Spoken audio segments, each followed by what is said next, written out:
This is something for the confirm and send that relates back to signal versus noise this morning. Pelosi just bought deep in the money calls on Intel and Uber, both at the 50 strike, both expiring March 27. I want that same kind of longer term exposure on a much smaller account. What's the cheapest way to get there? Well, first off, this is a very typical Pelosi trade. Okay, the way that if you followed Pelosi over the years through the various stock trackers, she's not buying out of the money calls and rolling the dice. She's effectively taking more capital efficient positions by buying in the money calls to get her exposure to stocks. So if you take a look at where the companies are trading right now in Intel and in Uber, the strikes are a little bit below the current price that you'll find in the market. And that to me reinforces the notion that this is just basically a capital efficient way of getting long exposure here.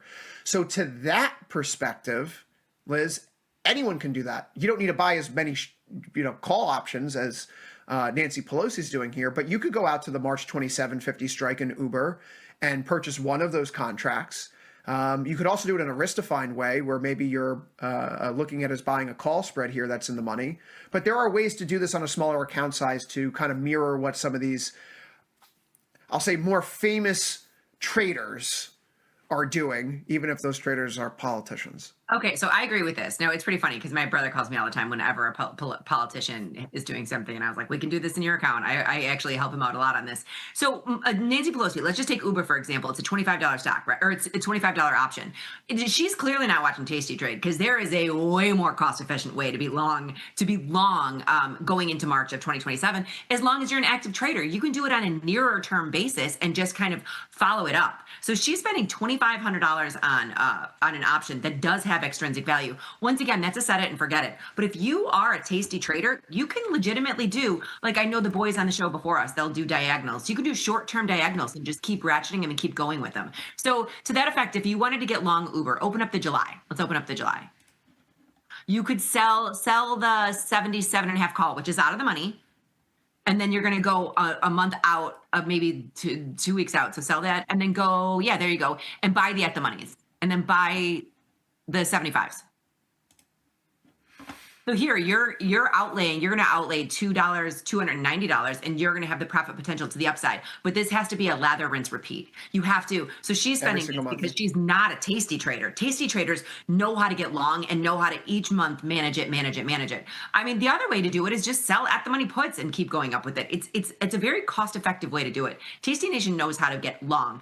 I love when the politicians get into it because I did this with my brother in Moderna. Someone had bought Moderna and I was like, okay, I got you on this one. And I just did a long-term zebra, which is a zero extrinsic back ratio. And that's all over if you ever want to look that up. And it's a stock replacement. So he has no extrinsic value. So there's also that. Yeah, I feel like if we had just followed President Trump and Nancy Pelosi after the past few years, maybe we wouldn't be doing this, Liz. I know. I did. I mean, everybody knows I've done this. I did put my money where my mouth is when Trump put his money into Intel. I was like, I'm getting long zebras, and I loaded the Flotola. So that's been pretty good for me. It's been. But I've never seen that before. I've never seen the U.S. invest in a company like that before. No, it's pretty unprecedented. Yes. Although it reminds me, and this is just like a general notion here. March 6, 2009, President Obama comes out and says, or rather March 9th, 2009, President Obama comes out and says, I think it's a pretty good time to buy stocks. The low is what, within 3 days? Yep. When President Trump has come out and said, it looks like a pretty good time to buy the stock market, what's happened immediately thereafter? To the moon. So when the people with their hands on the economic levers of the economy like it, don't like it, that's not really the point of this conversation. The point is that you got to you pay attention to this, and especially some of these folks who they have a different level of access and information. Again, like it or not like it, it's just the reality and the way of the world. Right. We're not passing judgment. No judgment on whether they should or shouldn't be able to do it, but they do have their hand on the button. So it's interesting. I don't think they should be able to do it. Next question. But then why we would miss all this content, all this great content if they're not allowed? Right. Okay. Sure. As long as we can do it for the clicks. I want to start selling premium on futures, but the contract size scares me. A single ES strangle controls way more notional than anything in my equity portfolio. How do you actually size a futures options trade so that it fits a normal account? So they just want to start selling premium on futures. Then for sure, you can take this and use defined risk. You can define your risk, even in ES. You can go to MES, which is smaller. But if you want to sell premium, premium doesn't have to mean negative premium. If you want to be bullish, sell a call spread in ES options. You can do that, even in MES options. I mean, if you're defined risk, I would just stay in the ES, but it doesn't have to be a naked option. So when I'm thinking about MES, and I really like using MES, particularly if I'm going to be scalping the market, buying a single contract of ES can be exceptionally expensive, but a single micro MES contract gives traders exposure to the S&P 500, $5 times the S&P 500 index with a minimum tick of 0.25 points. So it's $1.25 per tick as opposed to being $12.50. Yeah. You know, that 10-point multiplier difference can really be, you don't want to over leverage yourself. So first, taking a step back, have your idea, and then find the product that fits your account sizing and your execution. So for most traders, buying a single contract of ES is going to take up all the margin in their account, or maybe you don't have that much margin in your account, to be clear. There are accounts that I trade with where I'm not putting an ES. I can't put on an ES trade. But I use MES to scalp. And MES also has options, which is fantastic. They are liquid, they're deep, they trade just like ES. Obviously not as many options and not as deep as the big guy. But MES is a fantastic trading vehicle, and I know a lot of people overlook it, and maybe with the pattern day trader rule going away, a lot of folks are looking at trading SPY even more than they typically were, but MES is something that should not be overlooked for these conversations. It shouldn't, especially if you're going to go naked with the naked premium in there. But once again, you can use ES if you're going to define your risk. If all you're trying to do is sell premium, you can do that with defined risk in ES. How would you structure this trade here if we were to put this on right now? So, but they didn't have a directional assumption. So if I wanted to sell premium and I wanted to be in futures, you can legitimately. So I would literally use ES because it's more liquid. Because defined risk is defined risk. And then if I was going to go, let me pull up my account. So ES options, I would go to the 35-day. 35-day.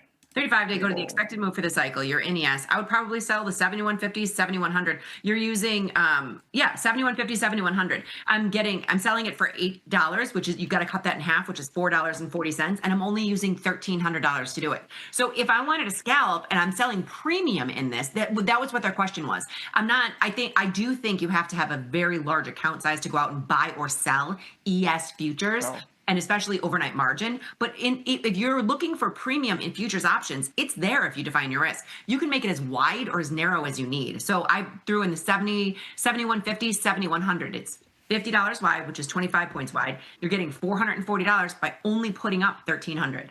So there is a lot of leverage, and that span margining in those options also affords you a lot. Yeah, and I mean, I'm just looking here on the platform. If I wanted to go long or try to scalp around a single ES contract right now, the buying power required is just a little over $27,000. Right. And that's probably too much to handle for most people. Well, it's a lot to handle, as well as the wild swings might be hard. So if it's hard for you to look at the $27,000, you might not want to watch the swings. You probably do not want to watch the swings. Then we can go to the next. We can go to the next question here. Okay. This is for you. This is a question for you.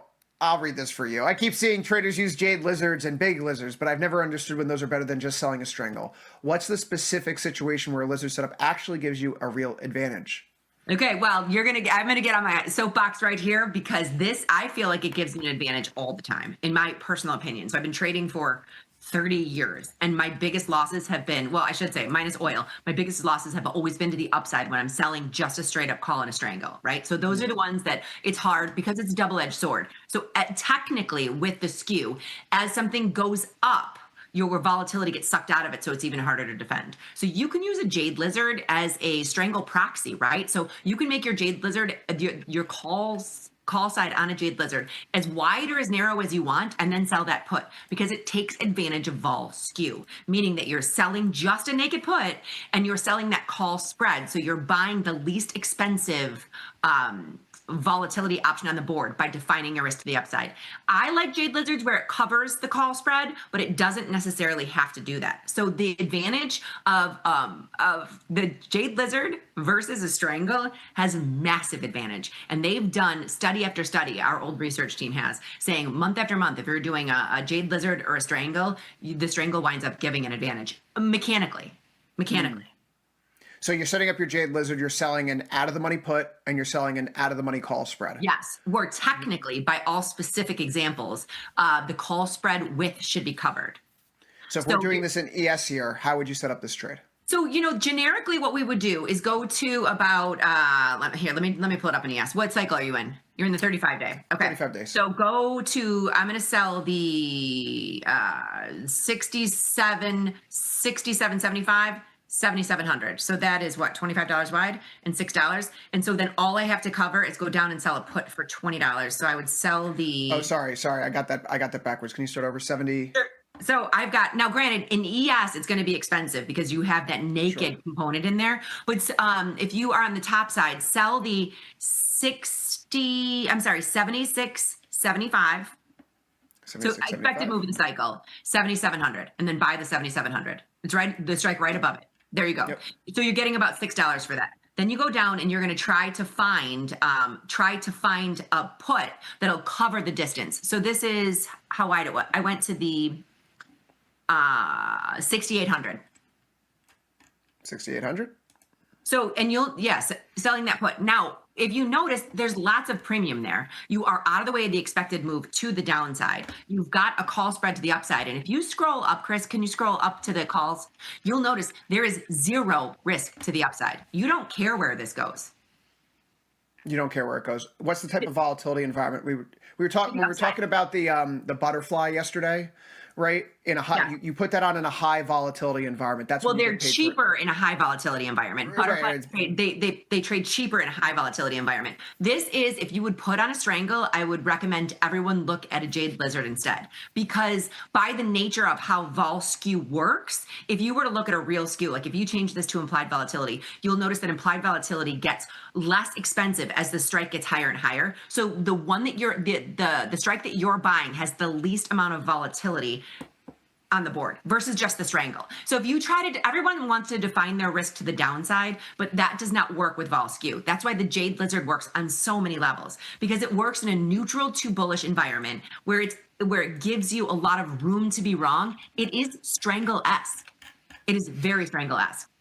Right. And I mean, the rule, as I've learned from you over the years, is that the total credit received must be greater than the width of the call spread. Correct. And if you can accomplish that, then you have something that maybe you can work with. And that's really the consideration when you're putting on the trade. And that is a consideration, but we talked about this yesterday. Once you know the rules, you know why they're in place. Then you know when to break them. Then you know how to break them. So I have no problem if somebody does, a $10 wide call spread where they're not collecting over $10. It is neutral to bullish, but to the upside, you'll only lose a little bit. Or you can kind of manipulate it to your own will, bend it to your own will. Hence the big lizard, because the big lizard is selling the straddle and then buying a call, so you have no risk to the upside. So it really is a very meaty trade where you're taking in a lot of premium, a lot of theta, and you have no risk to the upside.